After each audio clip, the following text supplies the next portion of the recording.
अस्सलाम वालेकुम, आप देख रहे हैं डायरेक्ट लाइन। मैं हूं जवेरिया ज़ैद। नाज़रीन, पाकिस्तान की सियासत में आज एक अहम पेशरफ सामने आई है। तहरीक इंसाफ के 9 मई केसेस में एक और बड़ा फैसला सुनाया गया।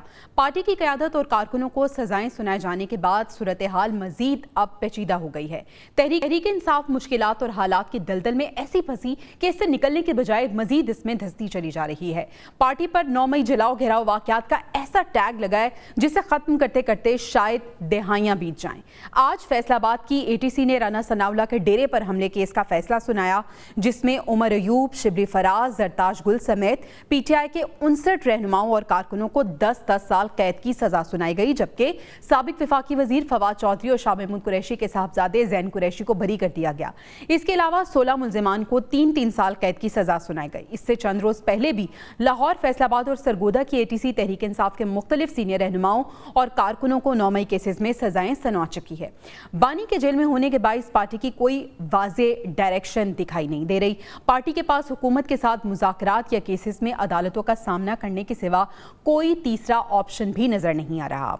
ना ही फिलहाल मुज़ाकरात के हवाले से कोई बड़ी पेशरफ सामने आ रही है और ना ही पीटीआई अदालतों में अपने आप को डिफेंड कर पा रही है। पिछले हफ्ते पार्टी को उस वक्त सिर्फ रिलीफ का ताज़ा झोंका मिला जब बानी पीटीआई के 9 मई के 8 मुकदमात में उनकी जमानत मंजूर हुई और अदालत ने उन्हें रिहा करने का हुक्म दिया। साथ ही साथ पाकिस्तान तहरीक इंसाफ के सेक्रेटरी जनरल सलमान अकरम राजा ने अपने ओहदे से अलहदगी का फैसला कर लिया है। वो कहते हैं कि बानी से मुलाकात में उन्हें अपने फैसले से आगाह करूंगा, लेकिन वकालती खदमात पार्टी के लिए जारी रखूंगा। नाज़रीन, ऐसा लग रहा है कि पीटीआई के पास फिलहाल महदूद रास्ते बचे हैं। ना मुज़ाकरात में कोई बड़ी कामयाबी है, ना अदालतों में वाज़े रिलीफ नज़र आ रहा है। देखना यह है कि आने वाले दिनों में पार्टी किस समत का इंतखाब करती है। प्रोग्राम के आगाज़ में हम इन्हीं सब सवालों के जवाब जानने की कोशिश करेंगे और प्रोग्राम के आखिर में गज़ा की सूरत हाल को डिस्कस करेंगे। आगाज़ करते हैं डिस्कशन का। अपने पैनल का तारुफ आपसे करा देती हूँ। आज के डिस्कशन के लिए अमार मसूद साहब ने ज्वाइन किया है और इसके साथ साथ सजाद मीर साहब भी आज की गुफ्तगू का हिस्सा होंगे। आप दोनों मेहमानों का शुक्रिया अदा करना चाहूँगी। आगाज़ करती हूँ अमार मसूद साहब आपसे। हम देख रहे हैं कि जिस तरह से पहले फैसले आए, सजाएं सुनाई गईं, आज एटीसी फैसलाबाद की अदालत ने भी बड़ा फैसला सुनाया और उमर अयूब, शिबली फराज, जरताज गुल समेत 59 पाकिस्तान तहरीक इंसाफ के कारकुनान और रहनुमा ऐसे हैं जिन्हें 10-10 साल की सज़ा सुनाई गई। इसके साथ साथ हम ये भी देख रहे हैं कि अलीमा खान के साहबजादों की गिरफ्तारियाँ भी हुई हैं। पाकिस्तान तहरीक इंसाफ अमार साहब ये क्लेम कर रही है कि उन्हें इंतकाम का निशाना बनाया जा रहा है, सियासी इंतकाम का। आपके नज़दीक पीटीआई इंतकाम की जद में है या फिर जो बोया वो काट रहे हैं? देखिए, जो सजाएं आई हैं आज फैसलाबाद से राना सनाउल्लाह के घर पे हमले के हवाले से, उसमें सजाएं जो आई हैं वो मुतवक्के थी, यही होना था। 9 मई के जितने केसेस हैं उन सब में यही हुआ है। एक बात बहुत वाज़े हो चुकी है कि रियासत पाकिस्तान 9 मई के वाक़े को वाक़या नहीं सानहा समझती है। वो किसी तरह भी इस वाक़े को, इस सानहे को भूलने की मूड में नहीं है। और 9 मई को देखिए जो कुछ हुआ वो एक इंतहाई इबरतनाक एहतजाज की शक्ल थी। एहतजाज होता है, सियासी जमातों के इख्तलाफात होते हैं, इस्टेब्लिशमेंट से भी इख्तलाफात होते हैं, माजी में भी ये हुए हैं। ये सब कुछ पॉलिटिक्स का हिस्सा है। लेकिन इसके अंदर अगर आप इस हद तक चले जाएं कि आप सरकारी तनसीबात पर हमला करना शुरू करते हैं, आप फौज के इदारों पर हमला करते हैं, उनकी इमारतों पर हमला करना शुरू करते हैं, आप कोर कमांडर के घर को नजर आतिश करने की कोशिश करें, आप GHQ के गेट को झूला बना लें, आप शोहदा की यादगारों को नजर आतिश करना शुरू कर दें, आप सारे मुल्क का निज़ाम जिंदगी दरहम बरहम करते हैं, आप लोगों को धौंस और धमकी के जरिए डरा कर घर रहने पर मजबूर करें, मुल्क का निज़ाम में जिंदगी मुअत्तल हो जाए, तो ये काबिल कबूल रियासत को नहीं होता। मुझे इसमें सिर्फ मुझे ये कतन इस बात में कोई बात नहीं है कि ये सजाएं होनी चाहिए थी और बिल्कुल दुरुस्त हुई है। मेरा गुजारिश ये है कि इन सजाओं में बहुत तातुल से काम लिया गया है। ये काम बहुत पहले हो जाना चाहिए।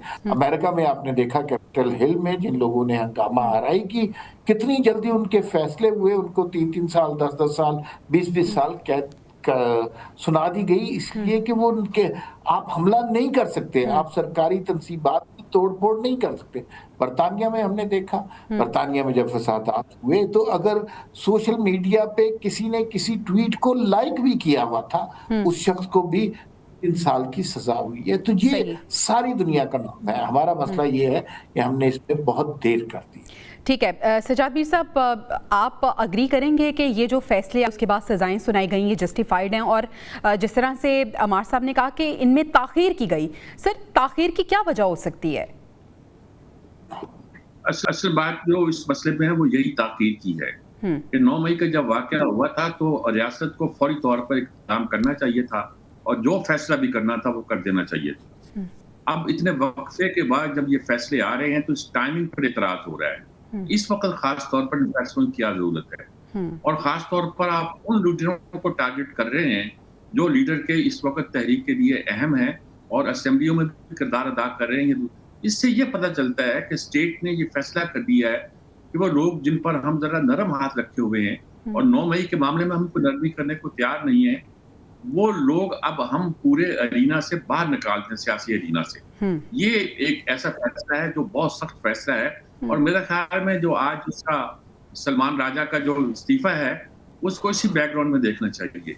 उसमें तप्पड़ ही नहीं था कि किसी ऐसी तहरीक की क़यादत करता जिसका नाम तहरीक इंसाफ है, यानी कि वो कोई मज़ाहमती सियासत, जोर की सियासत, वो अपनी बमें चढ़ाकर और चन्नुज पैदा करके इस बात की भी ऐलान करता था कि मैं बड़ा मज़ाहमती सियासत कर रहा हूँ, और जिस दिन कोई उनकी तहरीक होती थी उस दिन वो चहलकदमी कर रहा होता था। कभी इस्लामाबाद में तहरीक, लाहौर में होती थी इस्लामाबाद में होती थी लाहौर में। वो एक वकील है और वकील को उसको दानिशवर बनने का भी ज़्यादा शौक है, इसलिए वो उस लहजे में बात। अब उसको जब ये आया कि भी आप इलेक्शन से बाइकाट करें, वो अलीमा खां भी एक अलग किरदार है, यानी सबसे ज्यादा बदनाम जो थी तहरीक इंसाफ के नाम पर, तहरीक इंसाफ के जमाने में भी वो अलीमा खान थी। सलाई हुसैनों का सारा केस उस पर पड़ता था और पता नहीं क्या क्या बातें उस पर होती थी, खानों के पैसे का ये कोई। अब वो लीडर बनी हुई है, वो कहती है कि मेरा भाई अंदर है, मेरे बेटे भी अंदर है, आप इलेक्शन का बाइकाट करें। वो कहते हैं इमरान ने कहा है मुझे, भाई ने कहा होगा अच्छा बाइकाट कर दो। मीर साहब, आप दुरुस्त जानिब इशारा कर रहे हैं। अमार साहब से यही सवाल मैं पूछना चाहूंगी। अमार साहब, इस वक्त पाकिस्तान तहरीक इंसाफ को आखिर लीड क्यों कर रहा है? क़यादत को लेकर जो हमें कन्फ्यूजन नजर आती है, कहते कुछ हैं करते कुछ हैं। अभी सलमान अकरम राजा साहब कह रहे हैं कि वो अलहदगी का फैसला करते हैं लेकिन बानी से बात करेंगे, एज ए वकील वो काम जारी रखेंगे। फिर हम हमाद अजहर साहब को देखते हैं ज़िमनी इंतखाब से वो भी कह रहे हैं कि मैं ज़िमनी इंतखाब में हिस्सा नहीं लूंगा। ये पाकिस्तान तहरीक इंसाफ में जो कन्फ्यूजन है खास तौर पर क़यादत को लेकर, इसकी वजह क्या है? देखिए, तहरीक इंसाफ के अंदर की सूरत हाल ये है कि हर शख्स, हर लीडर जिसका थोड़ा बहुत नाम है, वो दूसरे लीडर को एस्टेब्लिशमेंट के टाउट का इल्जाम दे रहे हैं। सारे एक दूसरे पे शक कर रहे हैं, क्लैरिटी किसी की नहीं है, और सारे अपने तौर पर राब्ते करने की भी कोशिश कर रहे हैं कि हमारी तो माफी करा दें, इमरान खान को छोड़ें। मैं आपको ये बताऊं कि शिबली फराज को कोई मेंबर इसलिए फोन नहीं करता कि शिबली फराज छुपे हुए लोगों की लोकेशन, ये इल्जाम है उन पे कि जो अगर कोई रूपोश है शख्स, उसका फोन शिबली फराज को आए तो वो उनकी लोकेशन बता देते हैं। अच्छा। दूसरी बात ये है, ये आपकी बात दुरुस्त है, क़यादत का फुकदान है, लड़ाइयाँ हो रही हैं। सलमान अकरम राजा शेर अफजल मरवत से लड़े हुए हैं, शानदाना गुलजार मिशाल यूसुफजई से लड़ी हुई है, और बैरिस्टर गौहर अली अमीन गंडापुर लड़े हुए हैं, बुशरा बीबी सबसे लड़ी हुई है, अलीमा खान किसी और को नहीं मानती, तो पार्टी तितर बितर हो चुकी है। तो हमारे साथ फिर बानी पीटीआई को रिहा करवाने के लिए ये लोग संजीदा हैं? अगर संजीदा हों तो कोई एक हमें प्लेटफॉर्म नजर आए जिसपे तमाम लोग मुत्तहिद नजर आए। ये तो अपनी अपनी जंग लड़ रहे हैं और पता नहीं किस चीज का ये एक फायदा उठाना चाह रहे हैं, या फिर हम यही कहेंगे कि जेल में बानी पीटीआई हैं तो ये फायदा उठा रहे हैं। अच्छा, एक बात याद रखिए, इमरान खान बड़े मकबूल लीडर थे, बहुत ज्यादा उनकी कॉल पे लोग निकलते थे, ये बात तस्लीम करनी चाहिए। लेकिन लोगों ने एक बात का फैसला कर लिया है, अगर आप पाकिस्तान के खिलाफ बात करेंगे, अगर आप पाकिस्तान के पास जलाएंगे, पाकिस्तान के झंडे को नजरे आतिश करेंगे, या पांव तले रोंदेंगे, या ये कहेंगे कि इमरान खान नहीं तो पाकिस्तान नहीं, तो लोग इसको एक्सेप्ट नहीं करेंगे। लोग ये बात बर्दाश्त नहीं कर पा रहे कि इमरान खान फौज के खिलाफ बात कर रहे हैं। ठीक है, फौज के आईनी रोल के खिलाफ बात, सियासत में रोल के खिलाफ जरूर बात करनी चाहिए, वो दुरुस्त बात है। लेकिन ये कि आप किसी को सिपा सालार कुटा, आप उन्हें जानवर कहे, आप उन्हें मीर जाफर कहे, और क्या कुछ कहे, تو پھر مجھے یہ بتائیے اگر دنیا میں پوری دنیا میں کسی ملک کے عوام اپنی فوج کی اس طرح توہین تذلیل کرنے لگے تو کیا وہ ملک سیکیور رہ سکتا ہے؟ بالکل کیا بھی اس ملک کی نہیں. سلامتی بہت سی مثالیں ہمارے سامنے ہیں عمار صاحب. سجاد میر صاحب کو بھی شامل گفتگو کر لیتے ہیں. سجاد میر صاحب، یہ جو بانی پی ٹی آئی کا بیانیہ ہے، اب یہ آپ کو لگتا ہے کہ چل نہیں رہا، اس سے مقبولیت میں کمی آئی ہے؟ اور اگر یہ نہیں چل رہا تو پھر حکمت عملی کو تبدیل کیوں نہیں کر دیا جاتا؟ اگر حکمت عملی تھوڑی سی تبدیل کریں، تھوڑی سی لچک لے کے آئیں، تھوڑی سی عاجزی لے کے آئیں تو معاملہ حل ہو سکتا ہے. اگر حکمت عملی تبدیل کرنے کی عقل ہوتی تو اس صورتحال ہی پیدا نہیں ہوتی. عمران خان نے نہ پارٹی بننے دی ہے نہ پارٹی بنائی ہے. جسٹس وجیہ الدین نے کیا اعتراضات کیے تھے؟ آئے تو یہ اس شوق سے تھے کہ ہم پارٹی بنائیں گے اور بڑی انصاف کی بنیاد پہ الیکشن کرائیں گے اور کھلے الیکشن کرائیں گے. کیا کیا تھا انہوں نے؟ نمبر 2، انہوں نے شاہ محمود قریشی کو بنایا تھا. جب وہ رہا ہو کہ آئے ان سے ملنے کے لیے اور یہ خیال تھا کہ وہ یہ اب پارٹی کی قیادت یہ سنبھالیں گے تو اترے ہوئے منہ کے ساتھ باہر نکلے تھے. اور آج بھی ان کا نام کہیں لیڈرشپ میں قیادت میں نہیں لیا جاتا. اور آج بھی جب فیصلے ہوتے ہیں اور جیل کے اندر رہنے والے لوگوں میں ان لوگوں کا نام نہیں آتا جنہوں نے بڑی مار کھائی. محمود الرشید ہیں، اعجاز چودھری ہیں، یاسمین راشد ہیں. یاسمین راشد کو لوگ بڑے بڑے اس کے حامی تھے، اس نے بڑا الیکشن زوردار لڑا تھا جی. اور یہ کہ وہ بڑی پاپولر تھی، کوئی نام نہیں دیتا اس کا. اور کوئی بیمار عورت ہے فائٹ کر رہی ہے، کوئی نام نہیں دیتا اس کا. یہ شبلی فراز کہاں سے آ گیا ہے؟ اب ایک شاعر کے بیٹے کو میں کیا کہوں، شاعر کا بیٹا بیٹھا ہوا ہے تو میں تو ان کے باپ سے بڑی دوستی تھی، لیکن یہ کہ بات یہ کہ وہ بھی پاکستان کی ریاست کو ڈیفیکٹ کر کے انڈیا چلے گئے تھے جی. ان کا کوئی اعتبار ہے؟ کوئی ان کی یہ کہ سیاست کی زندگی بھر کی ہے انہوں نے؟ کبھی انہوں نے سوچا سیاست کہتے کسے؟ عمران نے پارٹی اپنے پیچھے جو جوڑی ہے، اصولی طور پر اگر پارٹی ہوتی تو شاہ محمود قریشی جو قیادت کر رہے ہوتے، اگر ہوتی اور قائد ٹھیک ہوتے یا غلط ہوتے کچھ نہیں کرتا.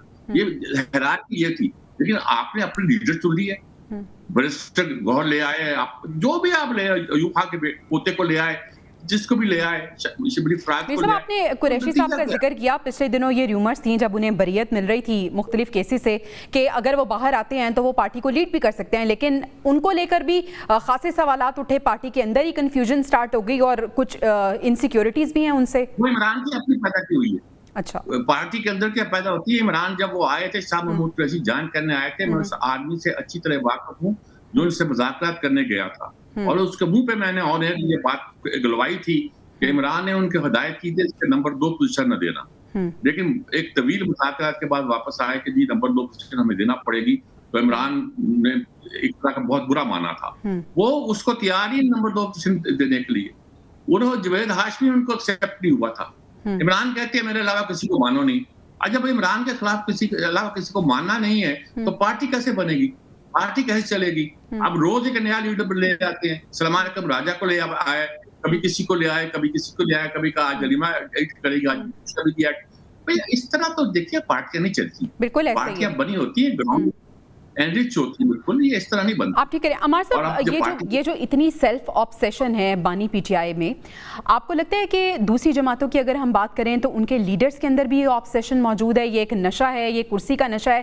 لیکن پارٹی کی اگر ہم بات کریں تو اگر پارٹی میں آپ کوئی کام ڈیوائیڈ کر دیتے ہیں کہ اگر میں نہیں تو میرے بعد یہ شخص ہو سکتا ہے، اگر شاہ محمود قریشی نہیں تو کون ہے پھر پارٹی میں ایسا جو کہ بانی کے بعد لیڈ کر سکے اور بانی اس پر ٹرسٹ کرتے ہوں؟ یہ عمران خان صاحب صرف اپنی ذات کو پسند کرتے ہیں. جب ورلڈ کپ جیتا، جاوید میانداد اور وسیم اکرم کا کنٹریبیوشن بے انتہا تھا، ان کو کبھی کریڈٹ نہیں دیا. تو عمران خان کی یہ سرشت میں ہے. شاہ محمود قریشی نے پارٹی کے لیے قربانیاں دی ہیں. 2 سال جیل رہنا کوئی آسان بات ہے، لیکن مجھے بڑا دکھ ہوا کہ یہ باتیں سن رہے تھے کہ ہم شاہ محمود قریشی کو قیادت سونپ دی جائے گی. جس دن شاہ محمود قریشی باہر نکلے، پی ٹی آئی کے ٹرول بریگیڈ نے ان کو وہ گالیاں دی، ان کے خاندان کی آتما روک دی ہے. اور یہ اس شخص کے ساتھ جس نے اپنی پارٹی کے آپ کی پارٹی کے لیے آپ کے لیے قربانیاں دی اور 2 سال جیل کاٹی ہے. تو اس کا مطلب یہ ہے کہ یہ پارٹی جمہوری پارٹی نہیں ہے اور یہ ایک ڈکٹیٹرشپ کا نام ہے. سارے لوگ عمران خان کے قریب ہونے کی کوشش کرتے ہیں اور پھر اس کے بعد جو قریب ہو جاتا ہے اس کی بات مانی جاتی ہے. یہ لیکن پارٹیاں اس طرح نہیں ہوتی. سیاسی پارٹیوں کے اندر اگر جمہوریت نہیں ہے تو پھر وہ ڈکٹیٹرشپ کی طرف یہی وجہ اچھا عمار صاحب، ایک طرف جن لوگوں کو سزائیں ملی ہیں ان کو بھی ہم دیکھ رہے ہیں، لیکن جن کو سزائیں نہیں ملی، جن کو بریت ملتی جا رہی ہے، میں بات کر رہی ہوں فواد چودھری صاحب کی، میں بات کر رہی ہوں زین قریشی صاحب کی، جن کو بریت ملی ہے، تو یہ کس جانب اشارہ کر رہے ہیں؟ یہ بھی تو ایک سوالیہ نشان ہے. دیکھیے ان کو بریت ملی ہے لیکن ان کو پارٹی میں کوئی پسند نہیں کرے گا. فواد چودھری نے میں یہ سمجھتا ہوں، حالانکہ میں ان کے طرز سیاست سے انداز گفتگو سے بالکل اتفاق نہیں کرتا، لیکن فواد چودھری کو یہ موقع حاصل ہے کہ وہ بیانیہ بنا لیتے ہیں. لیکن فواد چودھری نے چونکہ ظاہر ہے پریشر تھا 9 مئی کے بعد، انہوں نے اپنی وفاداریاں تبدیل کی اور اس کے بعد سے اب انہیں پارٹی کی صفوں میں کوئی گھسنے نہیں دے رہا. تو پارٹی کے اندر تو اپنی سیاست ہے نا. حالانکہ میرے خیال میں فواد چودھری بڑے سین آدمی ہیں اور پارٹی کے لیے کنٹریبیوٹ کر سکتے ہیں. جن لوگوں کو معافیاں ملی ہیں اس کا مطلب یہ ہے کہ ان کا زبان، لہجہ اور انداز فوج کے خلاف، ریاست کے خلاف، پاکستان کے خلاف اتنا سخت نہیں تھا جس پہ معافی مل جائے. تحریک انصاف کا مسئلہ یہ ہے، تحریک انصاف ایک شخص کا نام ہے اور وہ شخص عمران خان ہے. اچھا انسان ہے، اس سے غلطی بھی ہو سکتی ہے. جب وہ غلط فیصلے ہوتے ہیں تو ساری کی ساری پارٹی اس طرف ہوتی ہے. 9 مئی واز اے ڈیزاسٹرس ڈیسیژن، اس کا بہت زیادہ نقصان ہوا ہے. 9 مئی نہیں ہونا چاہیے تھا. اور اگر آج کوئی یہ شخص آگے کہتا ہے کہ 9 مئی ہمارا نہیں ہے، ثبوت پیش کریں، ویڈیو ثبوت لائیں، ہر جگہ وہ ویڈیو ثبوت موجود ہے، ہر واٹس ایپ گروپ میں ان کے میسیجز موجود ہیں، یہ کر لیں گے وہ کر لیں گے. اور ملک کو تم جو ہے شکست دینی، اپنے ملک کو شکست دینے کے لیے نکلے تھے. آپ نے اپنی سیاسی جدوجہد کرنی ہے، ضرور جدوجہد کریں، لیکن جنرل فیض حمید کے پلان پر عمل کر کے اس ملک کو توڑنے کی کوشش مت کریں، اس ملک میں آگ لگانے کی کوشش مت کریں، اس ملک میں تفرقے عمار صاحب، آپ کو لگتا ہے 9 مئی کا جو واقعہ ہوا تھا، پاکستان تحریک انصاف نے خود اپنے پاؤں پہ کلہاڑی ماری اور اب اس کے حصار سے نکل سکے گی پی ٹی آئی؟ دیکھیے یہ بہت امپورٹنٹ کویسچن ہے کہ اس کے حصار سے پی ٹی آئی نکل سکے گی. ماضی میں ہماری تاریخ دیکھ لیجئے تو ماضی میں ہماری سیاسی جماعتوں سے غلطیاں ہوئی ہیں، انہیں عطاب بھگتنا پڑا ہے. کبھی اسٹیبلشمنٹ نے زیادتی کی، کبھی سیاسی جماعتوں نے زیادتی کی، لیکن ان سب کی واپسی ہوئی ہے.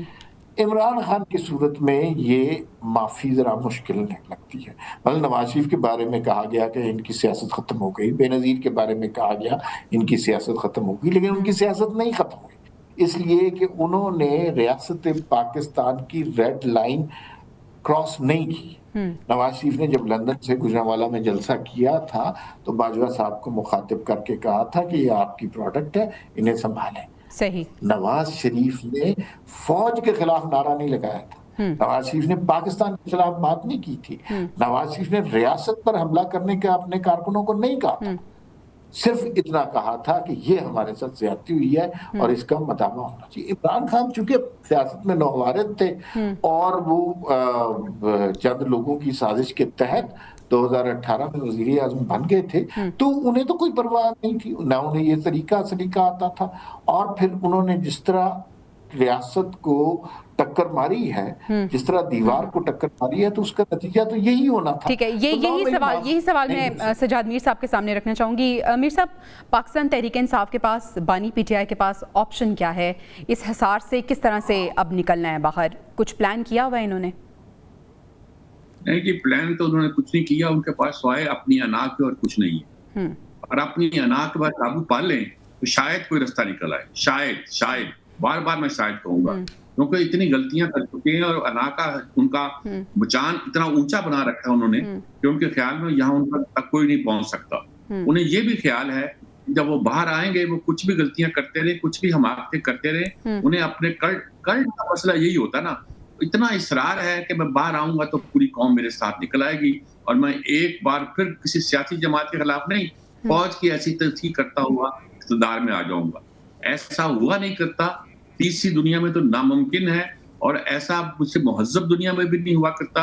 اور یہ انہوں نے جو مورچہ بندی کی ہوئی ہے जिनके जोर से वो इक़्तिदार में आए थे, पहली गलती तो उन्होंने ये की, यानी उनको यानी बेवकूफ़ी की इंतहा ये थी, गलत सियासत की इंतहा ये थी कि वो बाजवा की प्रोडक्ट बन के सामने आ गए और फिर उनके साथ लड़ाई शुरू कर दी। और फिर जब उनकी छुट्टी हुई तो अब पूरी फौज के खिलाफ शुरू हो गए। फिर पूरी फौज के साथ शुरू होने के बाद उनके चीफ का नाम ले लेके बातें करनी शुरू कर दी। तो ऐसे में आप क्या तोक़ा करते हैं कि आपको ऐसे और अभी तक ये वाज़ेह नहीं हुआ कि इमरान खान साहब का जो स्टैंड है वो क्या है, वो एस्टेब्लिशमेंट की सियासत में मुदाखलत के हक में है या इसके खिलाफ है। नाज़रीन, डिस्कशन को हम यहीं से कंटिन्यू करेंगे, लेकिन अभी हमें ब्रेक पे जाना है। Stay with us. Welcome back नाज़रीन। पाकिस्तान तहरीक इंसाफ इस वक्त हमें बहुत सी मुश्किलात का शिकार नज़र आ रही है। एक तरफ हम देख रहे हैं कि उन्हें सज़ाएं सुनाई जा रही हैं, फ़ैसले आ रहे हैं, तो दूसरी तरफ मुज़ाकरात की पेशकश भी की जा रही है। अमार मसूद साहब, पाकिस्तान तहरीक इंसाफ के पास ऑप्शन क्या हैं? एक तरफ उनको कहा जा रहा है कि मुज़ाकरात कर लें, मुज़ाकरात की ऑप्शन भी मौजूद है, दूसरी तरफ सज़ाएं भी आ रही हैं, तीसरी तरफ हम माफ़ी की बात कश भी सुन रहे थे। इसको आप मशवरा कह लें, इसको आप ये कह लें हिकमत अमली हो सकती है। क्या कौन सा ऑप्शन है जो ऑप्ट करेगी पाकिस्तान तहरीक इंसाफ? देखिए, मुज़ाकरात की पेशकश अगर सियासतदानों की बात कर रहे हैं तो सियासतदान तो सारे उनको शुरू से मुज़ाकरात की बात कर रहे हैं। जब इमरान खान वज़ीर-ए-आज़म बने, उन्होंने अपनी पहली तकरीर में जो अपोजिशन के साथ गालम गलोच टाइप का तरीका अपनाया, उस सब के बावजूद शहबाज शरीफ ने कहा था कि मीसाक जमहूरियत कर लें या मीसाक मईशत कर लें, लेकिन इमरान खान उस पर मुत्तफिक नहीं हुए। अभी भी हर थोड़े अरसे के बाद जो है शहबाज शरीफ साहब उन्हें एक पेशकश करते हैं कि मीसाक इस्तेहकाम पाकिस्तान कर लें, कुछ इस तरह की चीज़ कर लें, लेकिन इमरान खान इंटरेस्टेड नहीं है। सनाउल्लाह जैसे, साद रफ़ीक जैसे लोग ये सारे बात समझते हैं कि इस तरह जेल में रख के इमरान खान अपना नुकसान कर रहे हैं और उनको ज़्यादा देर जेल में नहीं रखना चाहिए। लेकिन इमरान खान को ये बात समझ नहीं आ रही, वो एक ही तरह से आगे चल रहे हैं। उनका मसला, मैं कई दफ़ा ये बात कह चुका हूँ और लोगों को हैरत भी होती है इस बात पे, इमरान खान को अगर कोई बचा सकता है इस वक्त तो वो नवाज शरीफ और आसिफ जरदारी बचा सकते हैं। इमरान खान को चाहिए कि सियासतदान मुश्किल हालात में अपने लिए स्पेस, इमरान खान को चाहिए कि सियासी जमातों से बात करें। अब मसला ये है कि बात कैसे हो सकती है, मुज़ाकरात कैसे हो सकते हैं? अगर कोई आपसे बात करे, आप उन्हें सिर्फ चोर, डाकू और गालिम गलोच करें, फिर तो मुज़ाकरात नहीं हो सकता ना। मुज़ाकरात के लिए दोनों फरीकैन का संजीदा होना जरूरी है। इमरान खान की ख्वाहिश ये है कि सिर्फ और सिर्फ उन्होंने एस्टेब्लिशमेंट के साथ मुज़ाकरात करने। अभी इसी सिस्टम में देख लीजिए, जब बैरिस्टर गौहर की एक मुलाकात हुई थी और वो सरे राहे मुलाकात हुई और उसका नतीजा इमरान खान ने किस तरह उसको खुशदिली से उसे कबूल किया, तो वो अब दोबारा चाह रहे हैं कि एस्टेब्लिशमेंट मुझे अपनी गोद में ले ले। जबकि देखिए, जिन लोगों ने इमरान खान को तश्कील दिया, इमरान खान को बनाया, वो बहुत सारे लोग थे। उन लोगों के साथ इमरान खान ने जो कुछ किया, जिसमें जनरल बाजवा भी एक है। इमरान खान के सबसे बड़े मौसम जनरल बाजवा थे। इमरान खान ने सबसे ज्यादा गाली जनरल बाजवा को खुद भी दी है और पढ़वाई भी है। अब सोचिए कि कोई एक शख्स इमरान खान पर एहसान करने का सोचे तो उसको ये बात जरूर पता होगी कि इस सदी का सबसे बड़ा एहसान फरामोश इमरान खान है। तो इसलिए मुज़ाकरात वो लोग तो नहीं करेंगे। वहां पे दोबारा ट्रस्ट नहीं होने लगा है इमरान खान पे। इमरान खान को मुज़ाकरात करने चाहिए सियासी कुव्वतों से। एक इस हवाले से बड़ी इंटरेस्टिंग डेवलपमेंट है, अभी तहरीक इंसाफ के कुछ लोगों के रवैये में हमें तब्दीली नजर आ रही है। जैसे असद कैसर साहब ने अभी एक दो दिन पहले कहा मुज़ाकरात की बात की और किसी और हवाले से। आज का अगर आपने अंसार अब्बासी साहब के हवाले का कॉलम पढ़ा है तो उसमें एक अजीब व गरीब बात लिखी है। अंसार अब्बासी साहब बड़े बारसूख सहाफ़ी हैं और उन्होंने लिखा है कि इमरान खान की को माफ़ी मांगे बगैर भी रिहाई मिल सकती है और उसका तरीका अब अंसार अब्बासी साहब ने अपनी तरफ से तजवीज़ किया है कि अगर ये एस्टेब्लिशमेंट की तरफ गालम गलोच और ट्रोल ब्रिगेड छोड़ना बंद कर दे तो फिर कोई शायद के लिए हालात बेहतर हो जाए। लेकिन अंसार भाई साहब बात का एहतराम करते हुए मैं उनसे इख्तलाफ करता हूँ। मुझे नहीं लगता कि कोई ऐसा माफी का इम्कान है। देखिए 9 मई के हवाले से 9 मई को एक कौमी सानहा करार दिया गया लोगों की जहन साजी की गई है। अगर आप इमरान खान से आज हाथ दोस्ती का हाथ मिलाते हैं, इसका मतलब ये है कि आप इस बात को अच्छा, अंसार अब्बासी साहब ने आज ये भी लिखा है अपने कॉलम में मीर साहब कि इमरान खान का स्टैंड भी अभी तक वाज़ेह नहीं है कि वो एस्टेब्लिशमेंट की सियासत में मुदाखलत के हक में हैं या फिर उनके खिलाफ हैं। तो कन्फ्यूजन का शिकार नज़र आ रहे हैं और यही कन्फ्यूजन हमें उनकी पूरी पार्टी में नज़र आ रही है। क्यों हिचकिचाते हैं मुज़ाकरात से मीर साहब? क्योंकि वो सियासतदान हैं ही नहीं। जो लोग गैर सियासी होते हैं और सियासत में आ जाते हैं वो आमतौर पर जितने भी दयानतदार क्यों ना हो ऐसी गलतियां करते हैं। जैसे असगर खान थे, उनकी दयानतदारी पे कोई शक नहीं है और उनकी इस बात पर कोई शक नहीं है कि वो बेवतन थे, लेकिन सियासी आदमी थे इसलिए मार खा गए। इमरान के बारे में ये है कि वो उनके बारे में ये भी नहीं कहा जा सकता कि वो दयानतदार हैं। यही ये ख्याल था कि वो दयानतदार हैं। उनके बहुत से केसेस से, मुकदमा से जो तफसीलात सामने आई हैं, उसके अब ये भी बात खत्म हो गई है। साफ दिखाई देता है कि सिर्फ अपने पॉपुलैरिटी के जोर पे चलते हैं। ये जो 92 का वर्ल्ड कप है, इसमें पहली बात जो बयान देने का वक्त आया तो पहली बात उनके मुंह से निकली कि अब शौकत खान बन जाएगा। यानी तो जीता पाकिस्तान है, वर्ल्ड कप है और तू शौकत खान बन जाएगा की बात कर रहा है। तुम उसके लिए चंदा इकट्ठा करने के लिए सारे जतन कर रहे हो और दिखा रहे हो, तो वो बिल्कुल क्लियर नहीं है। वो कहता है बस मुझे पूजो, मेरी परस्तिश करो, मुझको अहम मानो। अच्छा मीर साहब, ठीक है, वो खुद एक पूरी पार्टी है, लेकिन हम पार्टी में धड़ेबंदी भी तो देख रहे हैं ना। फिर हम सियासी असीरान जो कैद है उन्होंने खत लिखा कि भाई मुज़ाकरात कर ले। पार्टी में जो समझदार लोग हैं वो कहते हैं कि हमें मुज़ाकरात कर लेना चाहिए, यही वाहिद रास्ता है अगर आप सियासत में इन रहना चाहते हैं तो। लेकिन वो तो हर धर्मी पे बरकरार हैं, वो तो किसी सूरत मुज़ाकरात नहीं करना चाह रहे। हाँ, वो कह रहे हैं कि एस्टेब्लिशमेंट से हम मुज़ाकरात करेंगे। आपको लगता है एस्टेब्लिशमेंट मुज़ाकरात करेगी? क्यों करेगी? क्यों, किस लिए करेगी? एस्टेब्लिशमेंट को क्या पड़ी हुई है मुज़ाकरात करे? जब आप उनको गालियां दे रहे हैं, आज मुज़ाकरात का बयान दे रहे हैं, शाम को आपको ख्याल आता है कि जब मैं मारा ना जाऊं, लोग ये ना समझें कि फौज ने सुलह कर ली है, एक ट्वीट कर देते हो आप, इधर ये कहते हो उधर ये कर लेते हो। इस तरह तो जनाब बात नहीं बनती। इसको आप सियासत समझते होंगे, चालाकी समझते होंगे। आखिर में सवाल पूछना चाहूंगी, असम्बली में कमजोर नजर आ रहे हैं, सियासत में बेबस नजर आ रहे हैं, मुस्तकबिल क्या देखते हैं आप पीटीआई का? पीटीआई का मुस्तकबिल तो अभी पीटीआई है कहाँ सिवाय इमरान खान के। आप ये पूछें कि इमरान खान का मुस्तकबिल क्या है तो मैं कुछ शायद चलिए ये बता दीजिए। पीटीआई इमरान खान फंस चुके हैं, बहुत बुरी तरह फंस चुके हैं। अच्छी बात नहीं है। वो एक पॉपुलर लीडर थे, उन्हें अवाम में रहकर फेस करके इलेक्शन की सूरत में लड़के और सियासत करके मंजर से आउट होना चाहिए था, अगर आउट होना था, लेकिन वो तो खुद अपने आप को कुल्हाड़ी मार रहे हैं, सत्यानाश कर रहे हैं। ठीक है, यानी उनकी हिकमत अमली में तब्दीली, उनकी स्ट्रैटेजी में तब्दीली या बयानिए में तब्दीली ही कोई हल निकाल सकती है। अदरवाइज मुश्किलात में हमें पाकिस्तान तहरीक इंसाफ के लिए हर गुजरते दिन के बाद इजाफा ही नजर आ रहा है। नाज़रीन, हमें ब्रेक पर जाना है। अपने मेहमानों अमार मसूद साहब और सजाद मीर साहब का मैं शुक्रिया अदा करना चाहती हूँ। ब्रेक से जब वापस आएंगे तो हम गज़ा की सूरत हाल पर बात करेंगे। Stay with us. नाज़रीन, गज़ा आज एक मजलूम खित्ते और इंसानी बेहुरमती की दर्दनाक तस्वीर पेश कर रहा है। बेलगाम, बदमस्त और सरकश इसराइल हर रोज़ भूख से निढाल फ़लस्तीनियों पर आग और बारूद की बारिश कर रहा है, मगर अपने आप को मुहज़्ज़िब दुनिया कहलवाने वाले ममालिक चुप साधे बैठे हैं। हालांकि अक़वाम मुत्तहिदा इंतहाई अबतर सूरत हाल के पेश नज़र गज़ा को बाज़ाब्ता तौर पर कहत ज़दा इलाका करार दे चुकी है।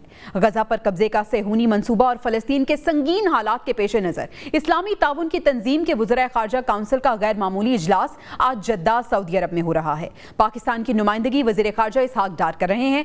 अपने खिताब में इसहाक डार ने कहा है कि ग्रेटर इसराइल मंसूबा नाकाबिले कबूल और अमन के लिए खतरा है। पाकिस्तान ग्रेटर इसराइल मंसूबे को सख्ती से रद्द करता है। फ़लस्तीन में शदीद कहत की सूरत हाल और फौरी इक़दामात नागुज़ीर हैं। आलमी बरादरी फौरी, मुस्तकिल और गैर मशरूत जंग के लिए इक़दामात करे। दूसरी जानिब इसराइल ने फ़लस्तीनी रियासत के क़याम की हिमायत पर फ्रांस और दीगर यूरोपीय ममालिक को खुलेआम धमकियां देना शुरू कर दी हैं। इसराइली वज़ीर ख़ारजा ने एक्स पर पोस्ट की और लिखा कि अब यूरोप को फैसला करना होगा कि वो इसराइल के साथ है या हमास के साथ। नाज़रीन, गजा के जलते हुए आसमान और भूख से बिलखते बच्चे आज पूरी दुनिया के ज़मीर को झंझोड़ रहे हैं।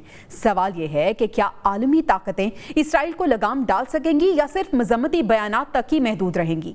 तारीख ज़रूर फैसला करेगी कि इंसानियत के इस इम्तिहान में कौन सुरखरू हुआ और कौन तमाशाई बना रहा। इस सब पे बात करने के लिए हमारे साथ आज मौजूद हैं एक ऐसे सहाफ़ी जो फ़लस्तीनी हैं, अपने मुल्क से बाहर है, लेकिन अपनी कौम की आवाज़ दुनिया तक पहुँचाने में दिन रात काम कर रहे हैं। बहुत शुक्रिया अदा करना चाहूँगी जलाल अल-फराह साहब से, उन्होंने हमें वक्त दिया। बहुत शुक्रिया जलाल साहब आपका, और आपको मैं वेलकम करना चाहूँगी। जलाल साहब, गज़ा इस वक्त जिस हाल में है, क्या लफ्ज़ों में हम इस दर्द को बयान कर सकते हैं?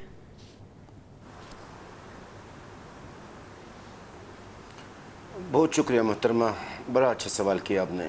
यकीन करें, अगर सारे दुनिया की डिक्शनरी में इकट्ठा कर लूँ, अरबी ज़बान का, उर्दू, इंग्लिश, जितनी भी ज़बान है दुनिया में, शायद मैं गज़ा के हालात बयान ना कर सकूँ।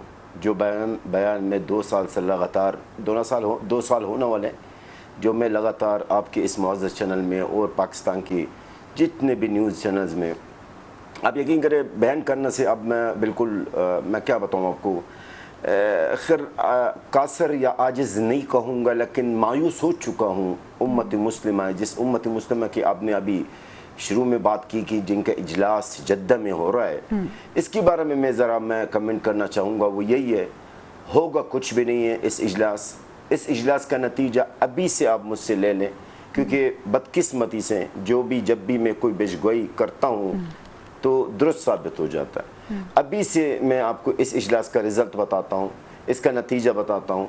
वो यही होगा कि एक बयान जारी होगा जिसमें हमारी उम्मत मुस्लिमा आलमी बरादरी से मुतालबा करेंगे कि जंग बंद किया जाए, गज़ा के अंदर है, और गज़ा के अवाम जो अभी कहत के हालत से गुज़र रहे हैं, इनको खुराक पहुँचाया जाए।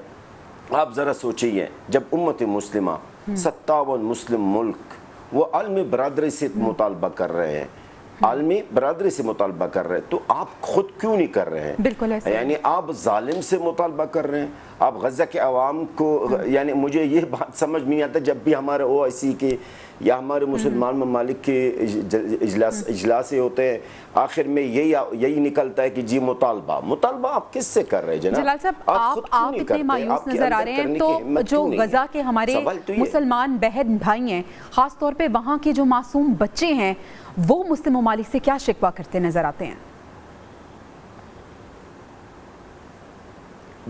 बड़ा अच्छा सवाल। दूसरा अच्छा सवाल आपका अच्छा है। शिकवा की बात आप कर रही हैं मोहतरमा, जो ये न चीज़ आपके सामने बैठा हुआ है, ये वो शख्स है जो इस वक्त इनके ख़ानदान में 350 के करीब लोग शहीद हैं। मैं वही है जो शख्स है जो आज की तारीख़ में मैं दूर नहीं जाऊंगा, मेरे भंजे को मलबा के नीचे से अल्लाह का शुक्र ज़िंदा निकाला गया है। ये मेरी अपने बहन भाई, इनके बच्चे समेत 50 के करीब जो इस वक्त खेमों में है। गज़ा के अवाम क्या कह रहे हैं? गज़ा के अवाम उम्मत मुस्लिमा को बद्दुआ दे रहे हैं। मुझे नहीं बताएं कि ये आप मेरी बात आप नशर करेंगे या नहीं, लेकिन बद्दुआ दे रहे हैं उम्मत मुस्लिमा के लिए। वो रसूल अकरम सल्लल्लाहु अलैहि वसल्लम, जी रसूल अकरम, गज़ा की अवाम, मैं आपको वो हकीकत बता रहा हूँ जिसका एविडेंस मेरे पास लाखों को क्लिप्स, लाखों की तादाद में क्लिप्स हैं कि गज़ा की अवाम रसूल अकरम सल्लल्लाहु अलैहि वसल्लम से इल्तिजा कर रहे हैं, ए रसूलल्लाह उम्मत मुस्लिमा का शफाअत ना करे। और वो वाकई में क्या आप मैं अभी आपसे, मेरी बहन है, मैं आपसे सवाल करता हूँ, क्या ये इस वक्त मौजूदा उम्मत मुस्लिमा रसूल अकरम सल्लल्लाहु अलैहि वसल्लम के शफाअत के काबिल हैं? उम्मत मुस्लिमा जिनके बच्चे गज़ा के अंदर, आपके हौसले को, आपके जज्बे को हम सलाम पेश करते हैं। आप जिस कर्ब में हैं, आपके ख़ानदान के लोग जो कि फ़लस्तीन में हैं, जो कि आप बता रहे हैं कि बहुत से शहीद हो चुके हैं, और जिस कस्म पुरसी की हालत में वो इस वक्त वहाँ पे ज़िंदगी गुजार रहे हैं। गज़ा में ग़ज़ाई किल्लत की जो सूरत हाल है, भूख और अफलास का जो आलम है, हम बच्चों की तस्वीर देखते हैं सोशल मीडिया पर, बच्चे जो हैं वो इतने कहरज़दा हैं कि हड्डियों के ढांचे बने हुए नजर आ रहे हैं। अगर दुनिया के किसी और खित्ते में ये सूरत हाल होती तो बाकी दुनिया का क्या यही रद्द अमल होता? सवाल ही बेदाई नहीं है, सवाल ही बेदाई नहीं होता। दुनिया में आई एम सॉरी टू से जानवरों का हुकूक है, जानवरों के लिए लोग जेल जाते हैं। जानवर की अगर जानवर के ऊपर कोई तशद्दुद करता है तो इसके लिए एक कानून है, सवाल ही पैदा नहीं है। लेकिन ये गज़ा है, ये मुसलमान हैं, ये बेबस लोग हैं, ये कमज़ोर लोग हैं, इसलिए इनके लिए कोई आवाज़ उठाने वाला ही नहीं है। इनके लिए ये यतीम कौम है। मैं बड़े आपको जुमला बताऊं, गज़ा की अवाम है मेरे बहन, यतीम है, इनके कोई वाले वारिस नहीं है। अगर हमारा कोई वाले वारिस होता तो आज हमारा हशर ना होता। आज ये इसराइल, गाज़िब इसराइल, ये इतना जुल्म, इतनी बर्बरियत इस अरूज तक ना जाता। आज की तारीख़ में जो आपको अपडेट्स मिली होगी, आज भी 5 सहाफ़ियों को शहीद कर दिया गया है। आज अन्नासर हस्पताल, इसको हस्पताल नहीं कहेंगे, वो अन्नासर मेडिकल कॉम्प्लेक्स, खान यूनिस इलाका, खान यूनिस मेरा शहर है, वहाँ पर भी बमबारी हुई है जिसके अंदर तकरीबन 40 के करीब लोग शहीद हुए, जिनमें से 5 सहाफ़ी भी हैं। गज़ा के इंफ्रास्ट्रक्चर की बात करें, ना कोई स्कूल बचा है, ना कोई अस्पताल बचा है, मेडिकल कैंप भी बिल्कुल ख़त्म हो गया है। अब पनाह के लिए वहाँ पे क्या कोई जगह बची है कि जहाँ पे गज़ा के लोग पनाह ले सकें? कुछ भी नहीं बचा है मेरे बहन। गज़ा 85% तबाह हो चुका है। गज़ा के अंदर कुछ भी बचा ही नहीं है, ना कोई अस्पताल बचा, ना कोई घर बचा, ना कोई स्कूल बचा, ना कोई मस्जिद बचा, कुछ भी नहीं बचा। जलाल साहब, आखिर में मैं उस जज्बे का जिक्र करना चाहूंगी, उस यकीन का जिक्र करना चाहूंगी जो फ़लस्तीनियों का हम देख रहे हैं, उस फेथ का जिक्र करना चाहूंगी। वो कौन सा जज्बा है जो अभी भी वो अपने मौक़िफ़ पे कायम है और अल्लाह ताला पे उन्हें इतना यकीन है? यही तो बात है, यही तो बात है, यही तो बात है कि गज़ा के अवाम के अंदर 3 ऐसा चीज़ है जो आपको किसी और कौम में नहीं मिलेगी। एक तो इनका जो ईमान है अल्लाह ताला पे, इनके जो ईमान है, हमारी जो ईमान है मोहतरमा, हमारी जो सब्र और इस्तिकामत है, हमारी जो सब्र और इस्तिकामत है, जिसको तोड़ने की पूरी दुनिया ने इसको तोड़ने की कोशिश की है, लेकिन आज तक वो नाकाम है। और इंशाअल्लाह मैं आपकी तवज्जुह से पूरी दुनिया को ये पैगाम देना चाहूंगा, ये मेरे गज़ा के अवाम का पैगाम है, जो फेथ वो ये है कि मस्जिद भाइयों का देखा है, वो बिल्कुल ऐसा है जिसको हम सलाम करते हैं। हम अल्लाह ताला से ही दुआ कर सकते हैं कि अल्लाह ताला कोई मुआवजा करे और अल्लाह ताला हमारे फ़लस्तीनी बहन भाइयों और बच्चों की मदद फरमाए। नाज़रीन, प्रोग्राम से इजाज़त दीजिए। अपने मेहमान का भी मैं शुक्रिया अदा करना चाहूँगी। कल आपसे इंशाअल्लाह मुलाकात होगी। अल्लाह ने के पान।